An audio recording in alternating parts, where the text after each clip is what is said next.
Hello and welcome to the Spiraling Higher podcast, hosted by me, Sam, mindset and manifestation coach. And me, Gina, your biz and mindset coach.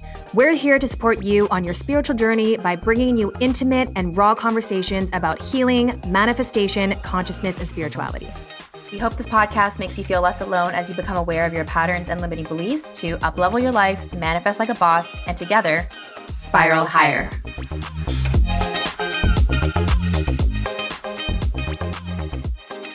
Welcome back to the Spiraling Higher podcast. We are so excited to have our next guest here with us. Her name is Cynthia Ngoy. She is a transformational business and mindset coach, and actually one of my personal coaches.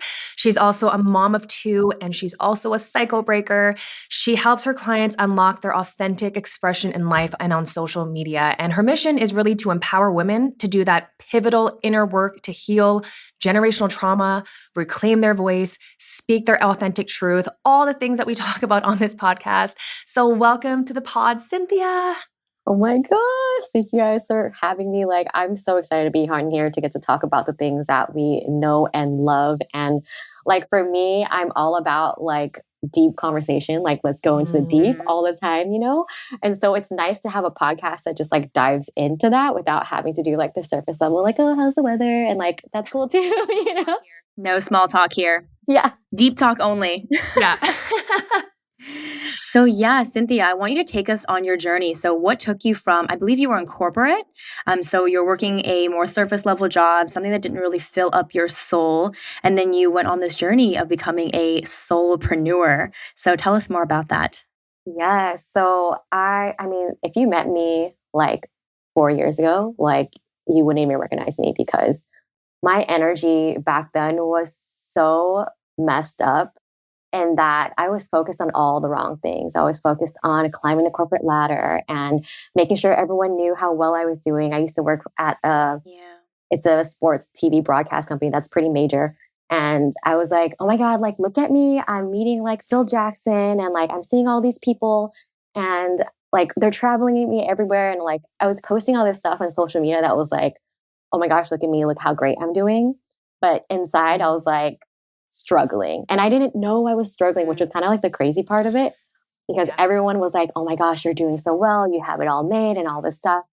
And it wasn't until my first son was born that I really started to open my eyes to the way that I was living life. Cause I was holy shit, this kid is going to inherit everything from me, my fears, my worries, the way I do life, the way I go about life, the way I prioritize making money over everything, how I, put all of the things that light me up as second tier because the most important thing is to make sure that my parents are proud of me and that I'm making money and that I have a really stable job. You know what I mean? Yeah. I mean, I think all of us fall into that trap, right? Of thinking that we need to maintain appearances and status. And like you said, money becomes more important than our actual interests that light us up from the inside. And so it's so beautiful that by having your son, it sounds like all of a sudden you had to reorganize your priorities. Yeah, it was the great awakening when I started to just notice what was governing my thoughts and my worth. Really, I was equating my worth to the number in my bank account and how successful I was. And with that, it kept fluctuating and it kept just going up and down. And I was just I don't want this for my kids. I don't want their worth to be something that they measure and can go high and go low. I want it to be this very static and trusting, permanent. Yes, exactly. Exactly. So I'm actually the only one in this group that doesn't have a child, but I can't imagine what it would feel like to hold your child, right? And see this person with perfect worth. And they haven't done a single thing to earn it because love is not earned. Worth is not earned. Yet all of us go outside of us trying to earn it, like you said, through money, through status, through literally anything that is outside of us. But like you said, it's always fluctuating. Right? If we put our value in money, then as soon as you pay the bills, then your value goes down again, right? It's always going up, it's always going down. So how do you think that people can start to find permanent worth instead of finding worth in externals? Ooh, that's such a good question. So it's always an inside job. It's really about digging deep and asking yourself, what am I measuring myself with? And does this feel right to my soul to be measuring myself with like numbers in a bank account or how many promotions I've gotten in a year? Or, it's really getting kind of like a deeper perspective of like, how did I even develop this belief system? Like, Yeah. how come this is the way that I judge myself? Like, where in my life has this happened? And for a lot of us, it's like everywhere, right? Like, we were taught at a very young age to abandon your inner voice and to like not listen to your gut feeling or intuition, to really focus on your head and what everyone else is doing and like what so and so doing, like what your cousin's doing. And like, it was just very baked in to our culture and to Yeah. our society. And I think that's why it's so important for us to, when we start this journey, to start to unlearn before you even try to do anything else. It's like, how much of this BS do we need to shed before we can actually get to the Yeah. realness? We It have to really clean the is. slate. Well, and I was going to just say that we also need to reparent ourselves. That was a term that I only learned when I had my daughter, and it makes so much sense. And I mean, so much of what even Sam, you're doing, even without a kid, is really reparenting yourself, right? Yeah. It's going back to figure out, where did this start? Why do I have this belief that I'm only worthy or good if I do this? And it's very sneaky, right? Because I think I used to take a lot of pride in the fact that I was really good at my job and I could start anything course. and excel in it, And it was, I again thought it was part of my personality, right? I was like, this is just who I am. And until you really have something, I guess, to reflect to you that, hey, like, I don't even think you want to do this. Like, this isn't actually bringing you that kind of joy that you think it's actually bringing you. So then what was that moment for you, Cynthia, where you, like, was it immediate as soon as you had your son? Was it a very gradual process for you? What was that like? Ooh, I love that question because it definitely wasn't immediate. It wasn't like a lightning bolt hit me and I'm like, oh my God, everything makes sense.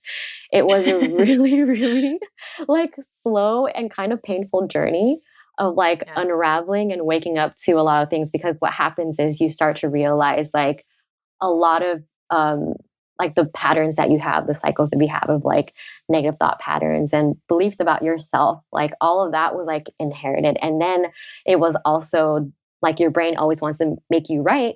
Right. So you have all this proof in your mind of like, oh, yeah, you really are a bad person because of this.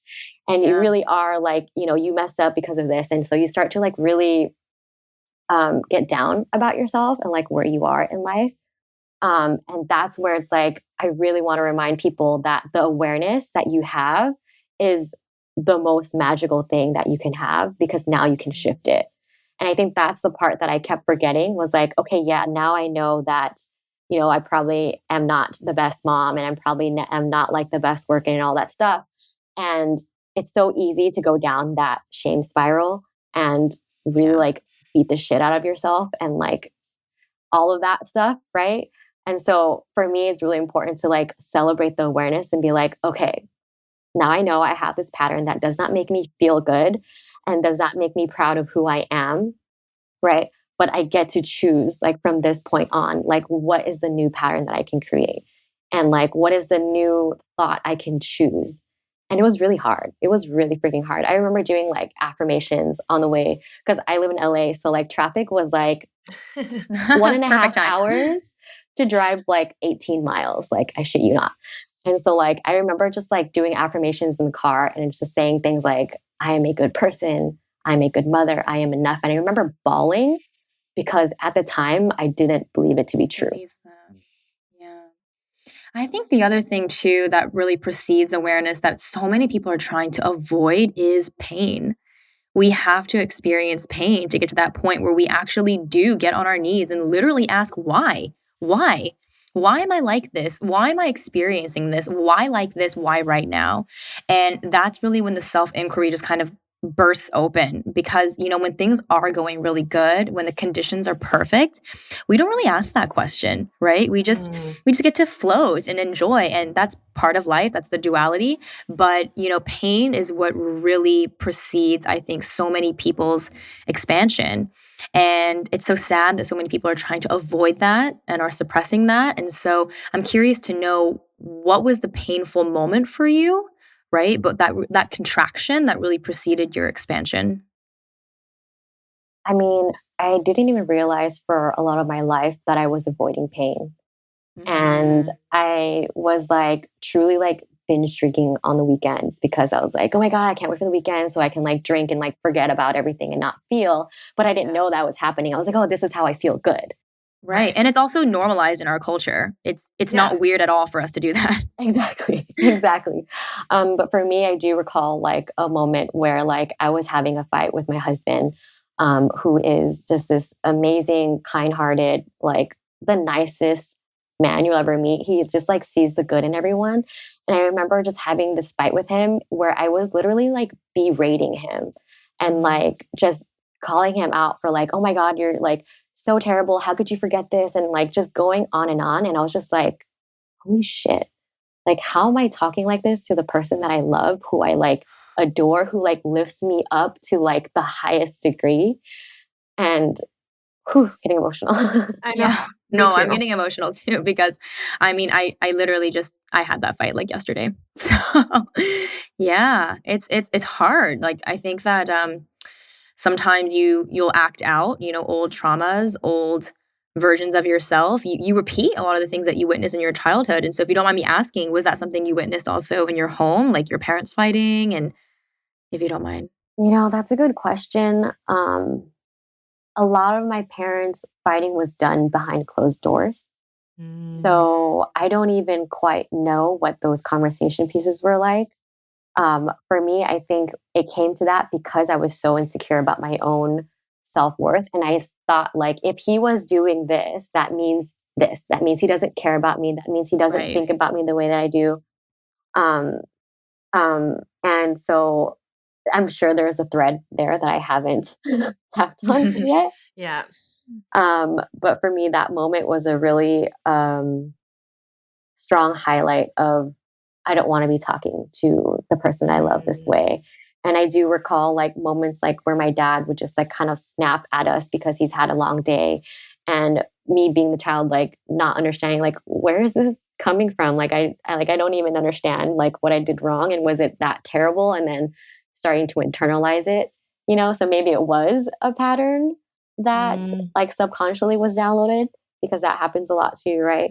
Um, and so for me, I think that's why it's so important for us to reparent, like Gina said, to like kind of like re-imprint ourselves from like those years that we may not remember and remind ourselves of like, hey, like what you're going through, like I'm here for you. It's not okay. Like whatever's happening is not okay.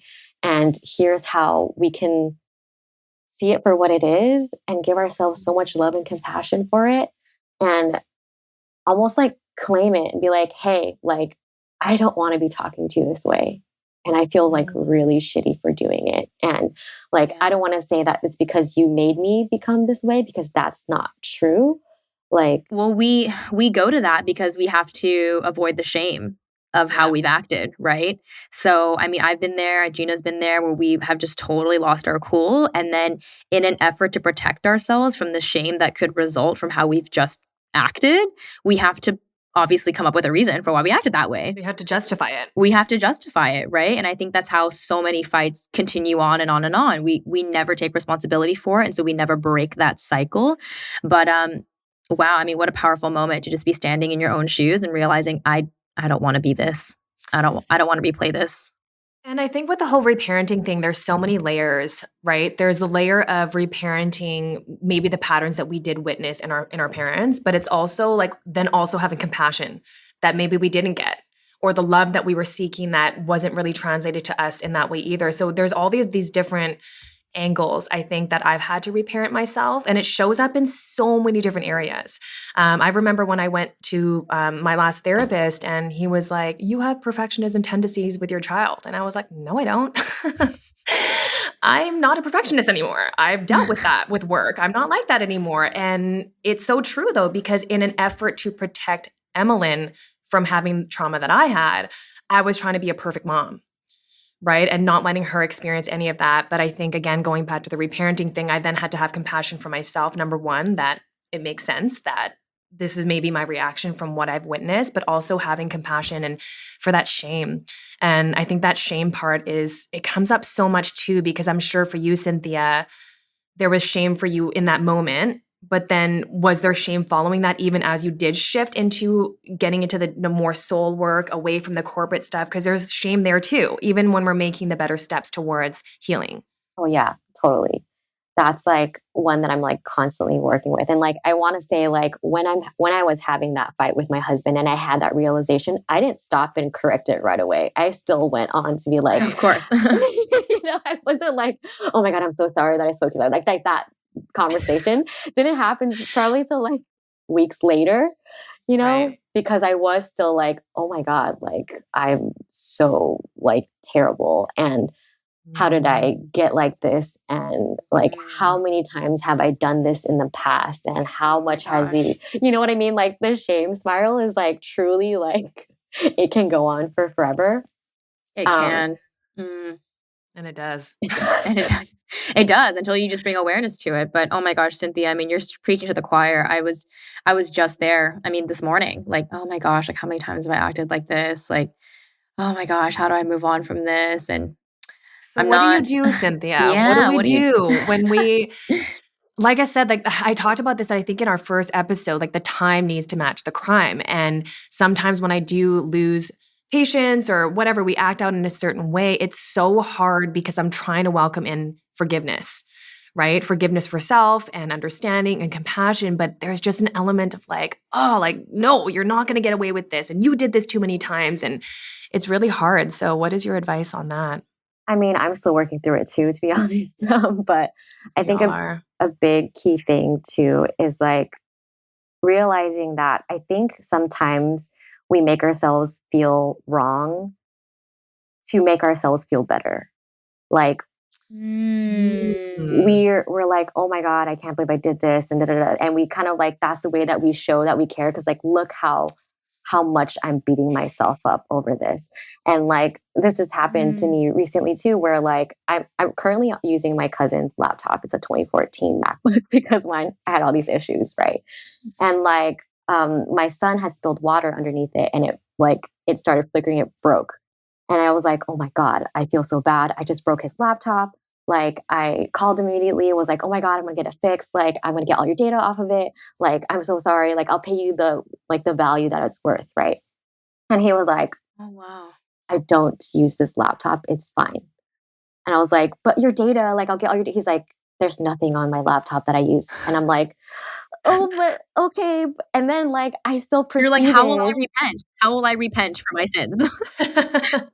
I proceeded to just be like, "Oh my God, I can't believe you did this. Like you broke another computer." And like I just like Right. continued to kick the shit out of myself because I was like, "Oh my Oh, God, like I need to like feel bad about this mistake that I've made." And like he needs to know how bad I feel about it. Even though he's like, "Dude, for reals, it's fine." no He's data already here. over it. Yeah. Oh wow. So then, okay. You know what? This is really pointing to something that I've come to realize in my healing journey, which is that when we are desperately seeking forgiveness from another person, we're really just looking for it from ourselves. And so even after this person told you numerous times, there's literally no data on that computer, I literally don't care. Like you still couldn't get over it. And so I don't know, this is such a beautiful topic and such a beautiful timing to be talking about this because how do we get ourselves there? If it's not the other person that needs to absolve us, how do we do that for ourselves? Because it seems like there's just so much resistance. We don't want to let ourselves off the hook, right? I mean, looking from the outside, anyone could have been like, Cynthia, who cares? Like he doesn't mind. Like just move on. But you're like, no, he has to know how terrible I feel that I've made this mistake. And so obviously we're using the laptop as a metaphor, which was a real life example of yours. But there are many times when the laptop getting destroyed is you yelling really horrible, mean things, right? And there are times when my husband, I'm sure your husbands too, have been like, you know what, let's just move on. It's funny. My husband this morning literally said, let's just try to make the most out of today. And I was so resistant to that because I'm like, I can't make the best out of today because I've been such a horrible person. It's like I need to go and do like 10 Hail Marys or something before like I can move on. And so if I'm not a religious person or if our listener's not a religious person, you know, what sort of self-forgiveness exercise can we really call upon here? Mm. You know, when you were saying that, I realized that maybe it's because we made a mistake that we think we don't deserve forgiveness. Mhm. And so, like, I think that's where we call upon like the wise inner parent to be like, hey, what are you really beating yourself up for?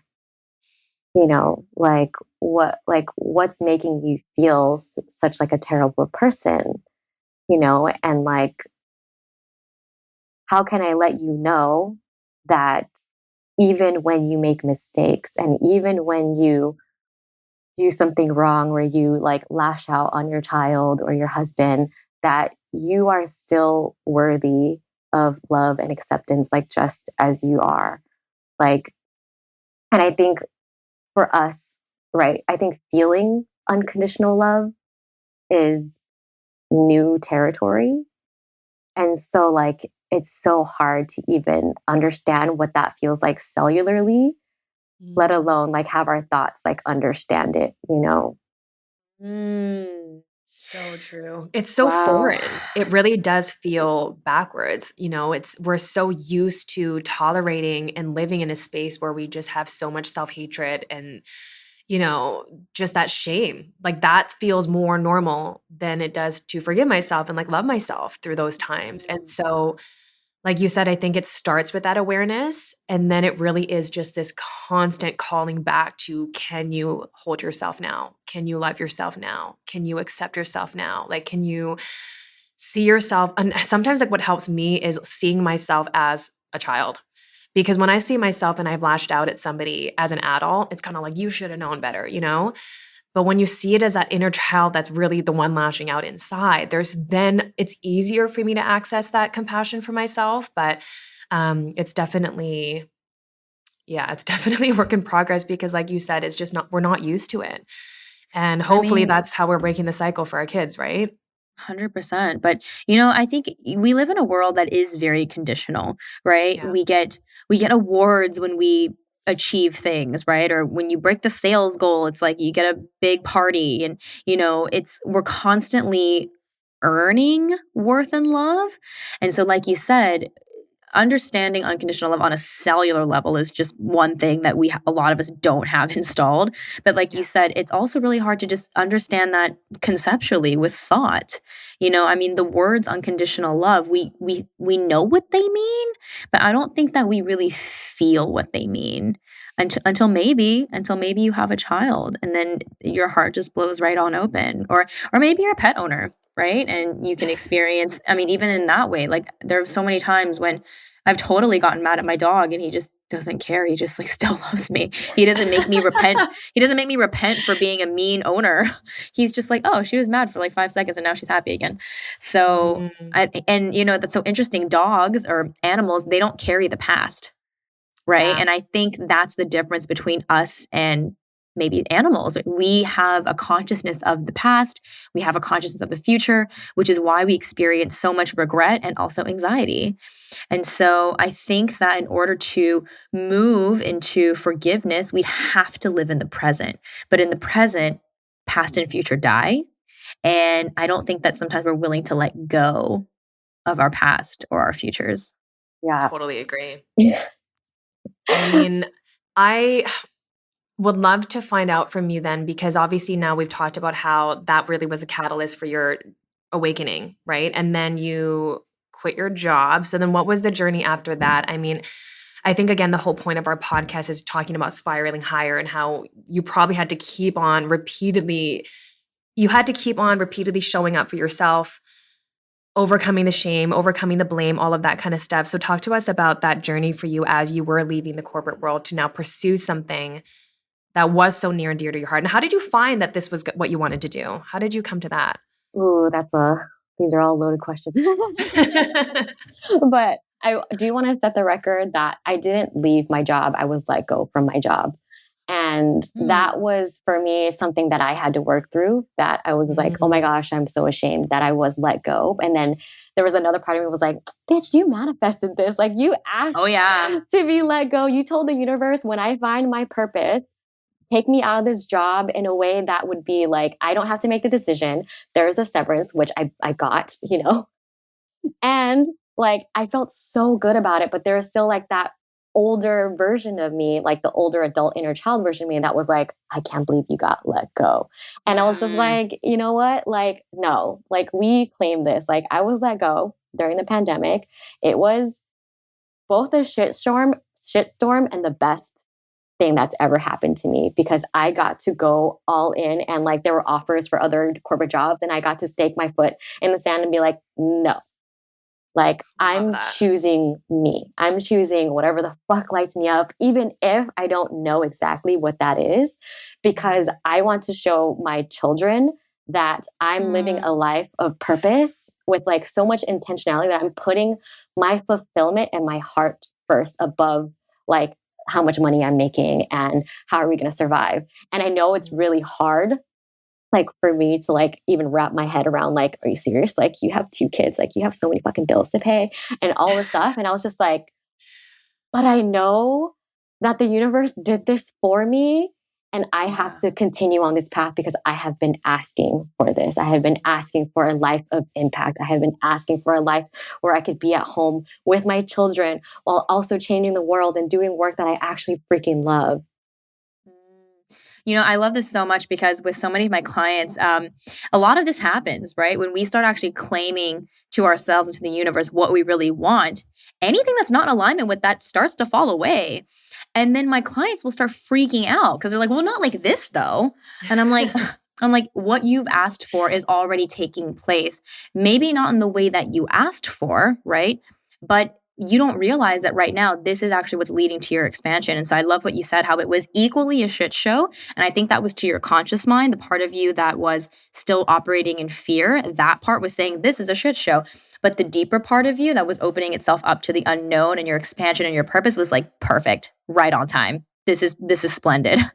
And I think like we have to kind of, when we are moving into these versions of ourselves of our lives, we have to be able to have those both perspectives because fear is always going to say this is a bad idea because you're now moving into the unknown. Anything that's not known is just a threat to our brains. That much I have realized. If I start to do something new and I've not done it before, I just fully expect brain is going to freak out. It's going to tell me that I shouldn't do that. It's going to say you should probably go back to the old thing. I mean, Gina and I came up against that with the podcast, right? Totally new thing, no experience. Our brains are like, yeah, you should probably just leave it to the professionals. Don't do that. Just go back to whatever you were doing before. You had that figured out. And so how did you navigate that? Because this is the part in which most people's journeys, they give up. This is when they go back to a different corporate job. Maybe they get a little bit of traction, but then like one other quote unquote bad thing happens or thing happens they perceive to be bad. And then they just use that as, oh, this is proof that I need to go back to the old thing. So how did you stay strong? How did you keep your faith? Honestly, it was a number of things. One of the biggest things was literally talking to myself.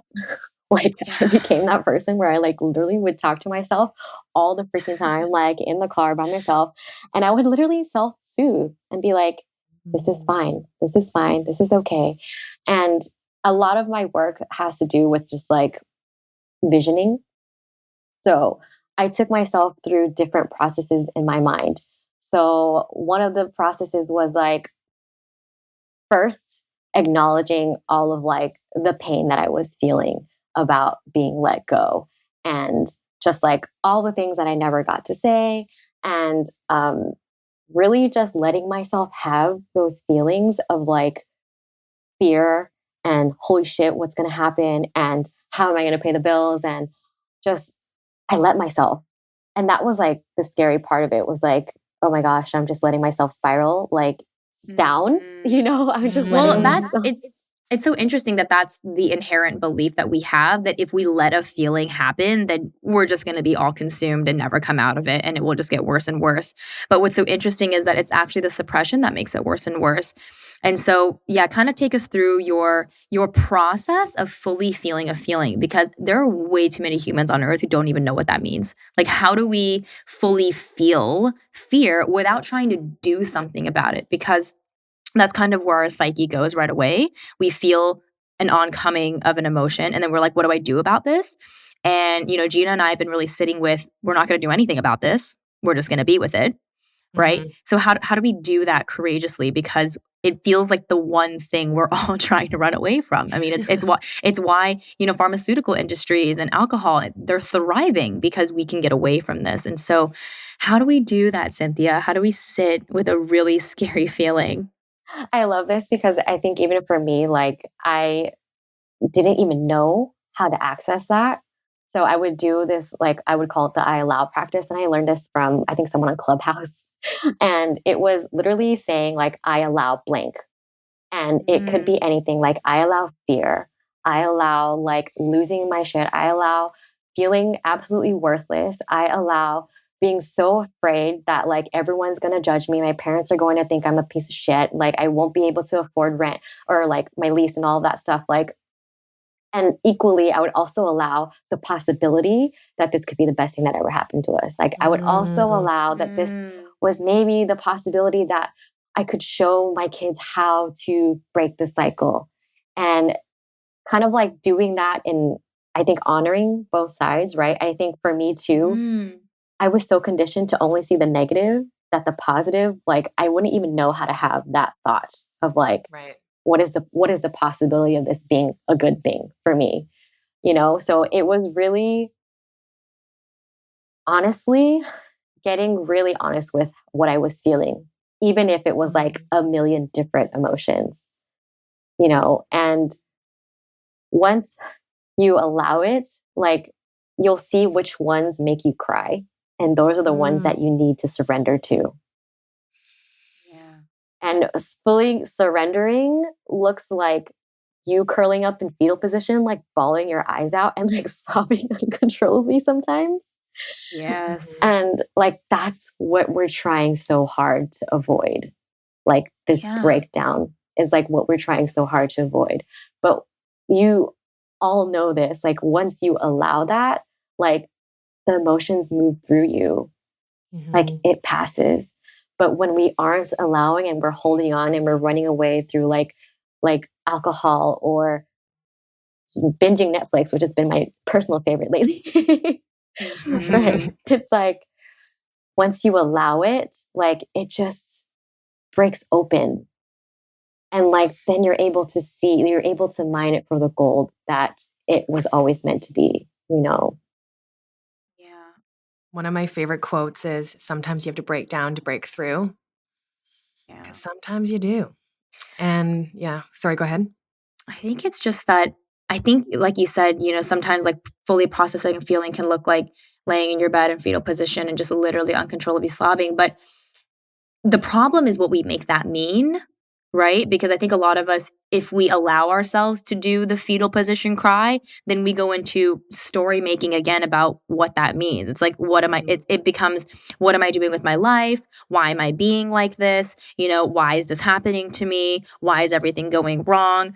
Because we haven't been socialized to understand that emotions are just that. We don't know how to experience emotions without a story. And so that's been my practice over the past few months, is just, how do I experience a feeling without a story? Because every time you feel sad or angry, notice that there's associations you have with that. You start thinking different things about yourself. You also start superimposing thoughts about your life onto that emotion, when in reality, the emotion is just, like you said, it's a passing, fleeting thing.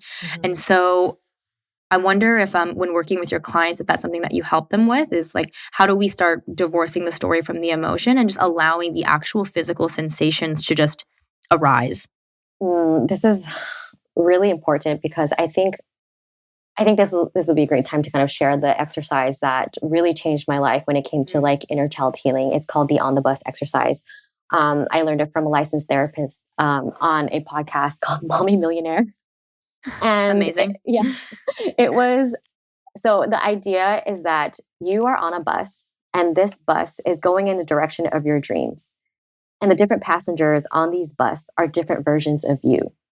So there's like the toddler version of you, there's the adolescent version of you, the teenage version of you, the version of you who just got broken up by her first boyfriend, and the version of you who just got her first job but didn't feel like she deserved it. Like, all these different versions of you are on this bus. And when you're going in the directions of your dreams, like, you need to ask yourself, like, which version of me is driving? And once you kind of like get clear on who that version is, you can then kind of like create the separation between who you are currently right now or your highest self, and then kind of like speak to that emotion and like give yourself permission to feel it, because it's not, I think feelings, we kind of attach it to ourselves, like I am sad, like I Yes. am mad, but we really need to be like I feel this, and have it be like separate from us. So we also reclaim our power of like, I can also transform this feeling. I can also change this about myself. And a lot of the things that I walk my clients through is like this almost like matrix re-imprinting of like everyone, I mean, we hear that ages 0 to 7 is when we are the most conditioned, right? And a lot of us, I don't even have memories from that age. I don't know if it's like trauma or whatever it is. Like, I don't know how old I was. And for me, it was really important to acknowledge that this version of me has something going on, and something happened to her that created a belief that she is now using against herself. And how can I give her permission to feel this, because she didn't know any better? And she wasn't equipped with the tools of how to navigate these feelings of rage, jealousy, grief. And how can I just really just sit there and be with her and be like, let me just hear you. Like, let me just listen to your story. Like, what was your perception of what happened? And what did you not know? And what do you wish you knew? And what do you wish someone told you? So, for anyone listening, I mean, this is really what reparenting looks like. It's talking to the younger version of yourself, right? Because, I mean, not just exclusive to Asian children, but I can speak on that experience, and all of us here are Asian, but pretty much any emotion that wasn't just, content and happy was problematic, right? As soon as you're crying or having a tantrum, you're angry, none of that was okay. All of that was a disruption to whatever was going on in the family. You were deemed to be a good kid if you were basically just being kind of quiet and like keeping to yourself. And within my childhood, in my household, I was always the good kid. I didn't really have a lot of emotional outbursts. And it's funny because I got attention as that like golden child. My brother had to obviously be the opposite, right? The black sheep, like basically being completely emotionally inconsolable. My parents were so concerned about him because they were like, we don't know how to they didn't know how to handle these emotions. I mean, let alone even regulate their own emotions, because they also faced something similar as a child. And so I think that honestly, so much of healing, like you said, is inner child healing, but just being able to normalize a feeling, because that's all that we're avoiding is feelings. Even every fear you have is a fear of a feeling. Right? We think we're afraid of losing people or, of getting sick. But at the end of the day, we're really afraid of what's underneath that, which is, well, then I would feel bad, or then I would feel scared, then I would feel this. And we just don't know how to feel those things. And so I think, yeah, a lot of the things that we have to unlearn are that these aren't bad, right? They're just feelings. Yeah, I love what you said though in there, Cynthia, with that exercise, which by the way, she did that with me in one of our coaching calls and bawled my eyes out. Because it really is like, what does she need to hear? What does that version of you need to hear? And that's what the version of us needs to hear right now. And now we have this opportunity to be able to heal those past versions of ourselves by us stepping in as that inner parent and telling ourselves everything that we've been just seeking to hear from everybody else around us. And so that for me was so transformational. And I use that all the time now. I mean, even in my own just daily life, when I do notice I'm getting carried away with a certain emotion or I'm getting triggered, it's like, who's driving the bus right now? And that really helps to kind of identify like what version of me is being triggered and what version of me needs to be healed in this moment. Yeah, what version of me needs to be heard? And I think the other thing too was um, feelings. I feel like we have an idea of what's acceptable and what's not. Yeah. And that's what needs to be normalized, like within our bodies, like feeling sad, feeling hurt, feeling jealous, feeling envious, like feeling like you've made a mistake. All of these feelings are normal and okay and acceptable.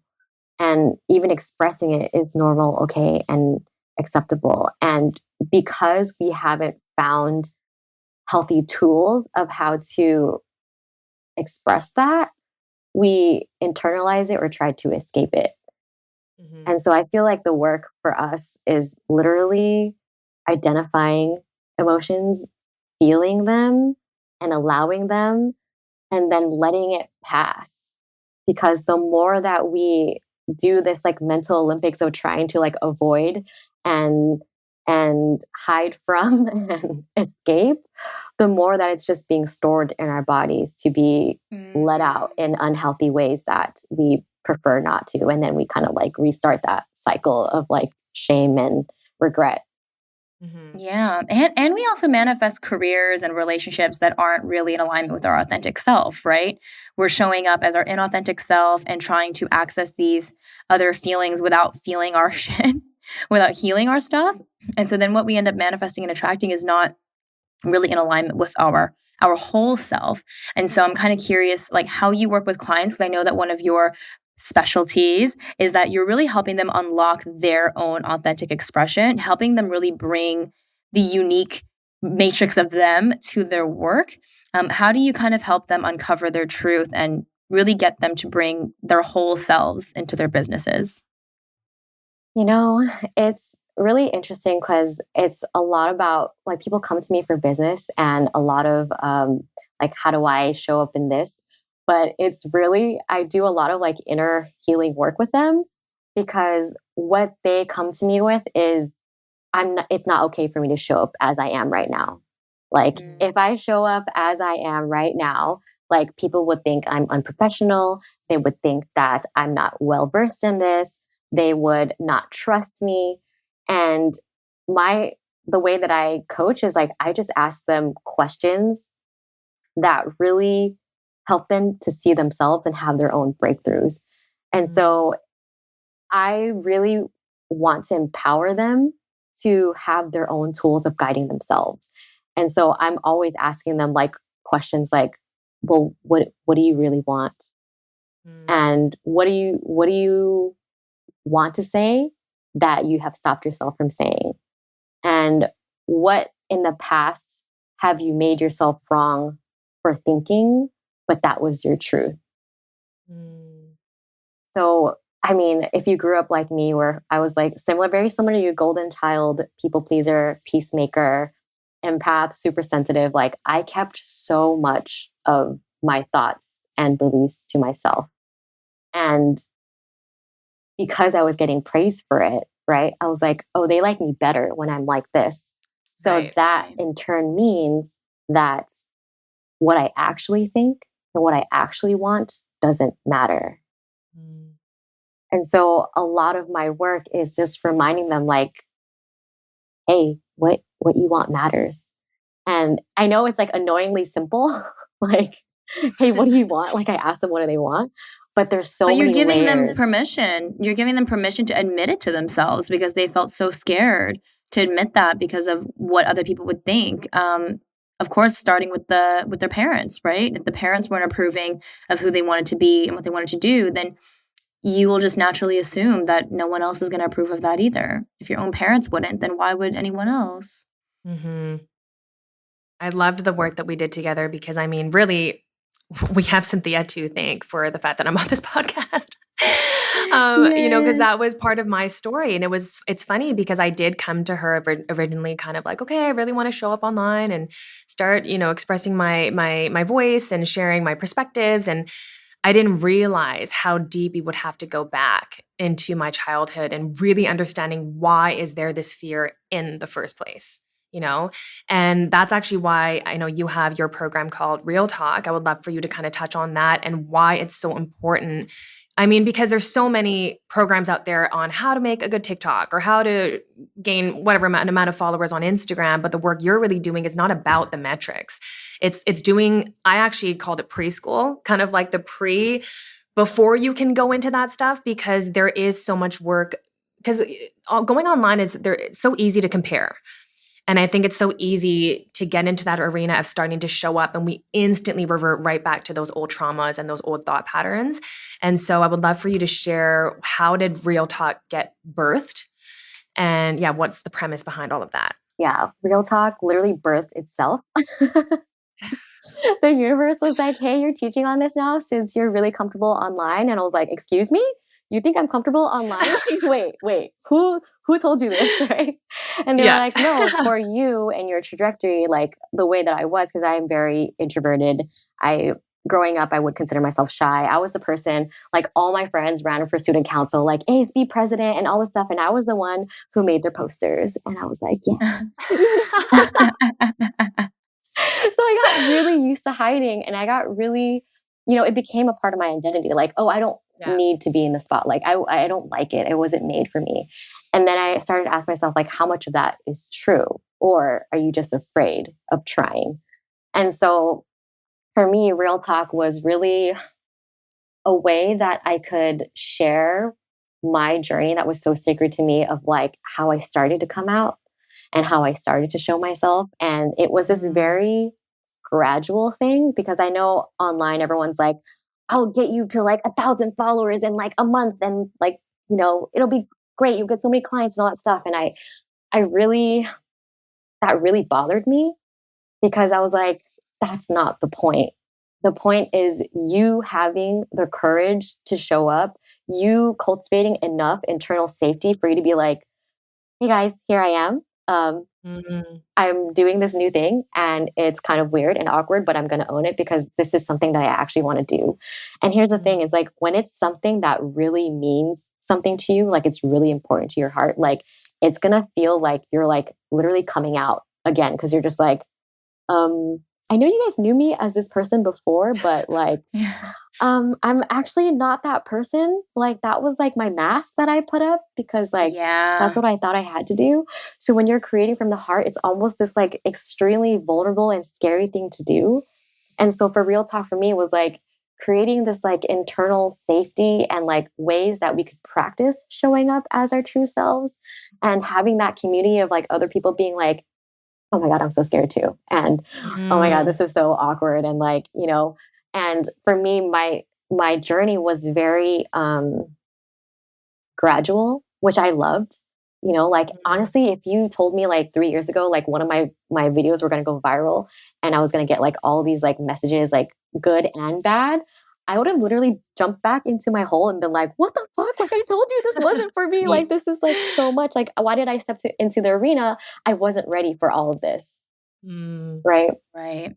And so Real Talk, just to clarify for our listeners, is obviously how you prepare creators to show up online. And face their fear of showing up. Yes. In Reels and TikToks. Because I think video makes it really hard for you to hide. Yes. And we have all these tools to edit ourselves and like to really like dilute ourselves. And I think it's important for us when we're first coming out to just be like the silly, awkward, weird, crazy, spiritual, woo-woo. Like I literally have like 7 crystals right here with me right now. Yeah. Well, and that's so important, because being yourself is, it's the thing that we were told to do as a child, but we weren't modeled actually how to do it. Right. Totally. And so it's so confusing, because you're growing up and they're like, be yourself, but not like that. Be like that. And so our entire life has been kind of building up, like you said, this mask, this persona that we can present to the world that is acceptable, right? We think, okay, if I act like this, if I look like this, if I do these things, then I'll be accepted. And so then when we go to create authentically, you have to move into the truth of who you are. Otherwise, you're not going to stick out. You're just going to look like everybody else. And who do we want to follow? We want to follow someone who's so authentic, someone who doesn't talk or look like anyone else we've seen before. And all of us are uniquely this, right? But in order to show up in that way, we're going to come up against so many of our fears. And so tell us more about what it looks like to exist inside of Real Talk, which, by the way, people, it's actually so quirky. It's spelled REEL, like real, and then talk, TOK. But when I heard it, I first thought it was like real talk. Like we're going to, get down to the meat of things. So it's very genius. But essentially in this group, I'm assuming you really help people overcome their fears. So tell us about what this container looks like and how people can kind of get involved. Yeah. So a lot of it, what it is that unlearning process. Like I'm teaching how to let go of what you think you need to show up, like how you need to show up, what you need to say, even like the whole idea of like providing value, value, value. Like I'm deconstructing that because when you put on that pressure of like, hey, everything you post needs to be valuable, like that intrinsically makes you feel like, well, I don't know if what I have to say is valuable. And my Yeah. message is like, it's valuable that you're just showing up as you, whatever the heck that looks like right now.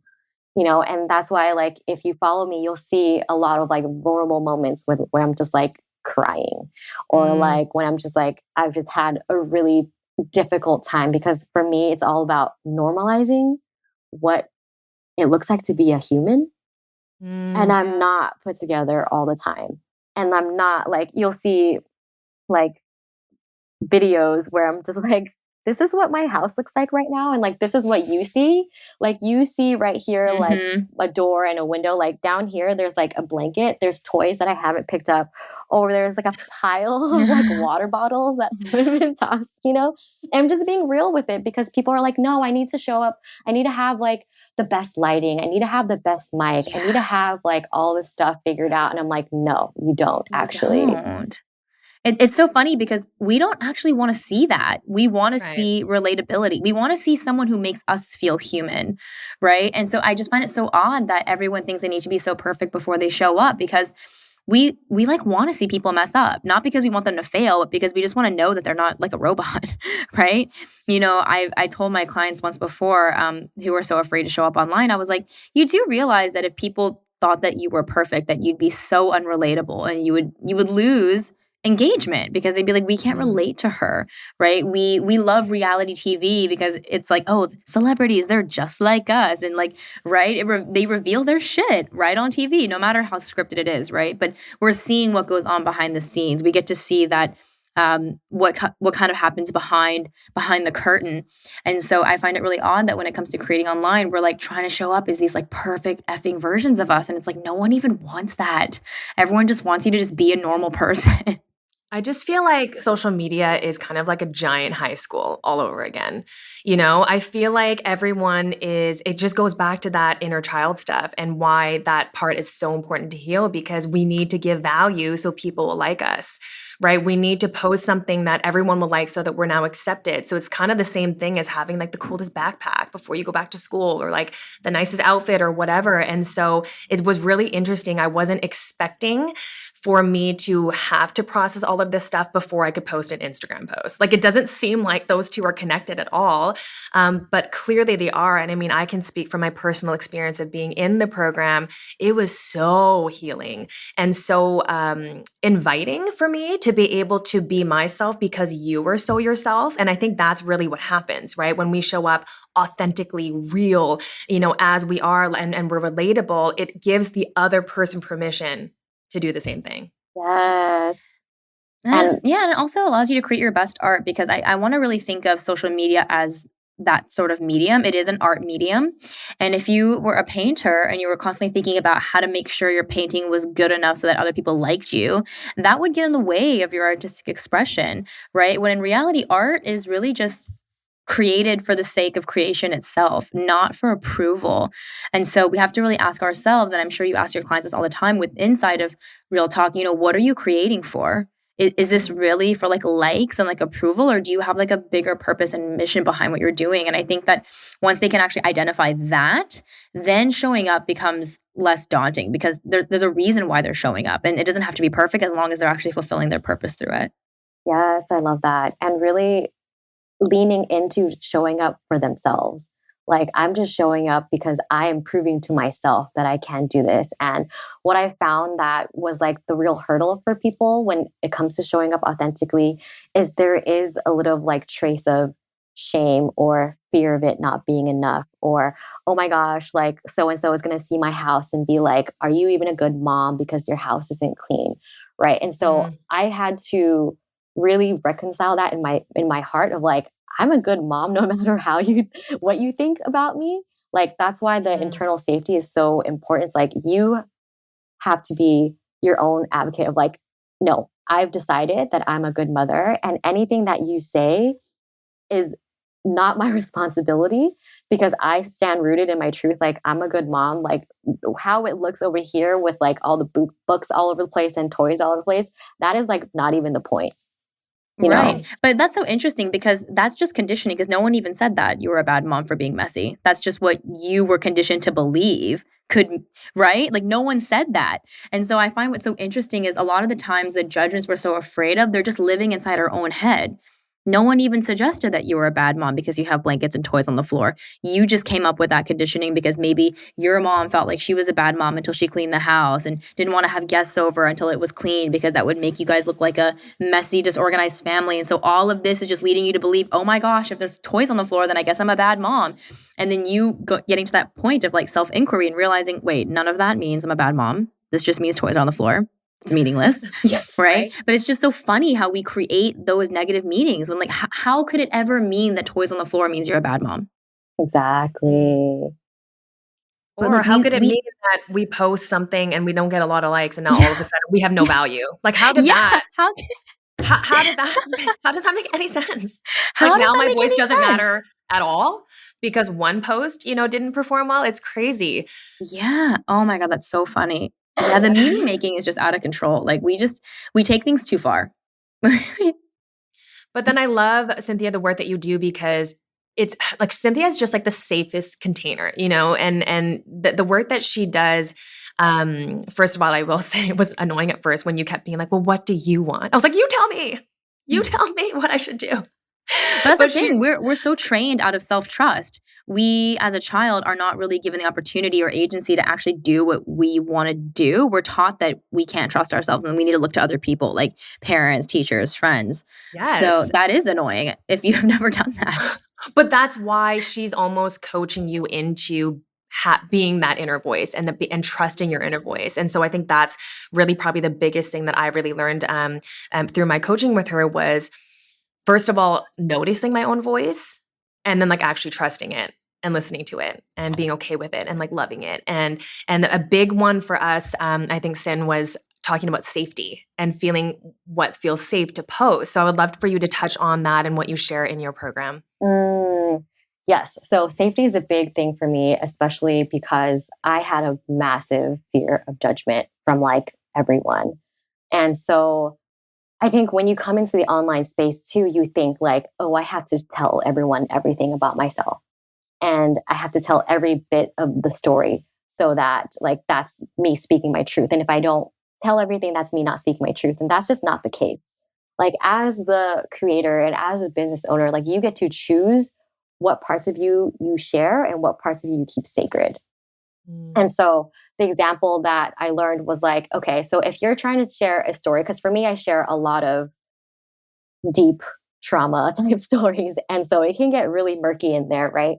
But if I'm getting ready to share something that's really vulnerable, that's me like speaking my truth and like putting out my opinions that I'm afraid someone might disagree with, I'm checking with myself and being like, okay, is this story that I'm telling, like, is it, if I'm standing in like a river of water, like, is this kind of like at my ankles where I'm like, okay, I can kind of tread through this and like I can walk through this?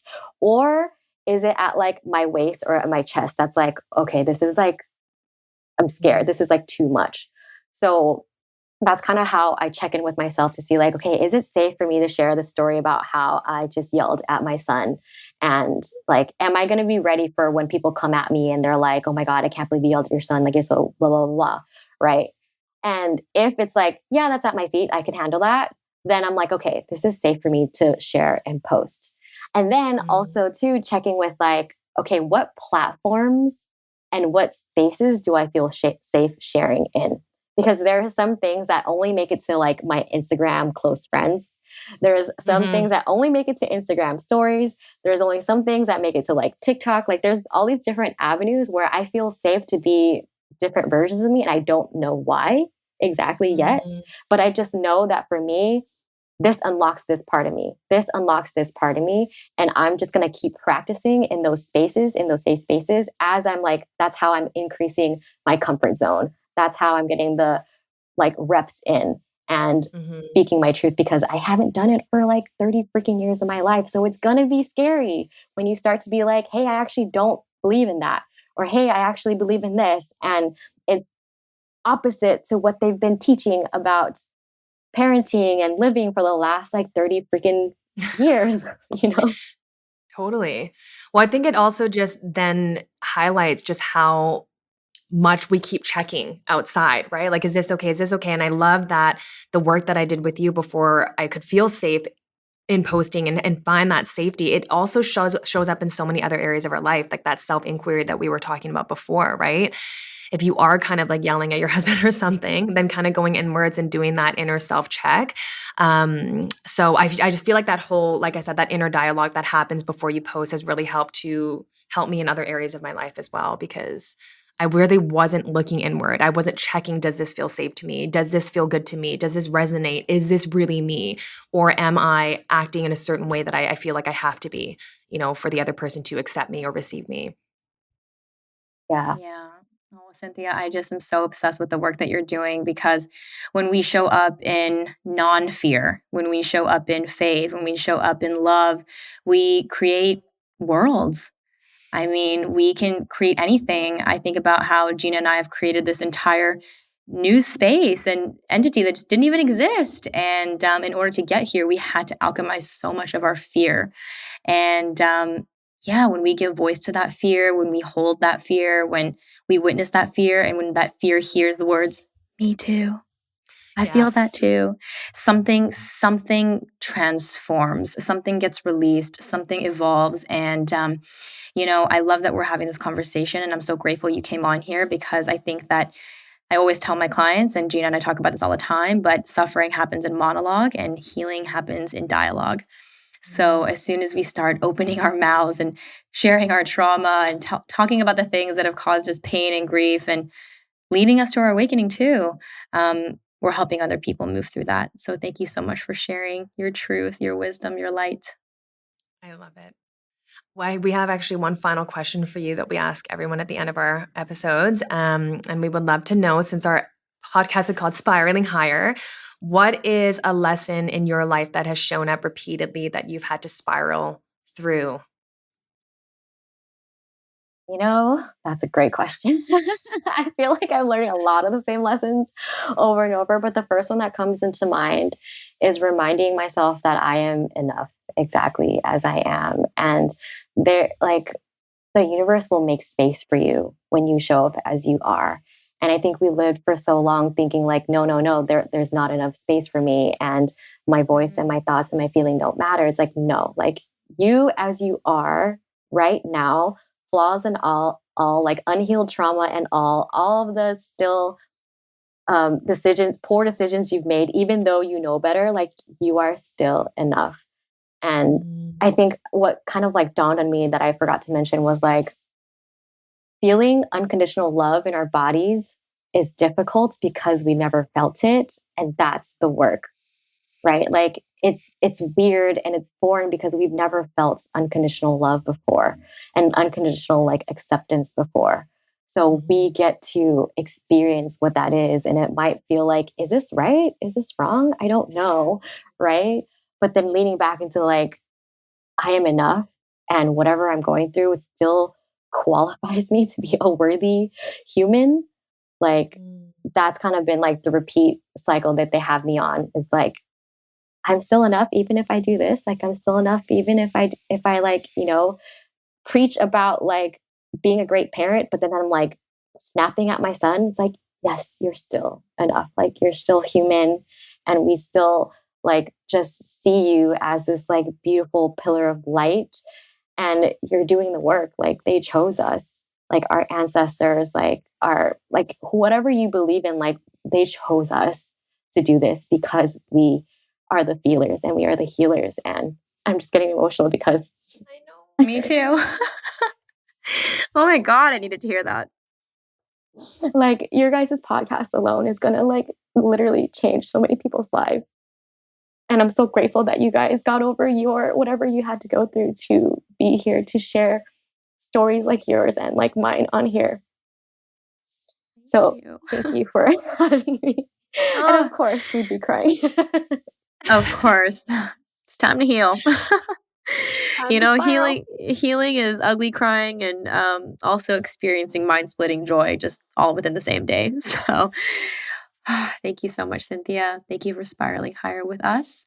And we'll definitely put all of your links in the show notes so that beautiful people can find you and hopefully join Real Talk and alchemize their fear with you. Thank you. Bye. Thank you so much for listening to this honest conversation. We hope it brought you peace, clarity, and a little bit further along your spiritual journey. If you loved this episode, it would mean the world to us if you left us a 5-star rating and review so we can bring you more conscious conversations, spiritual topics, and guests. Here's to spiraling higher.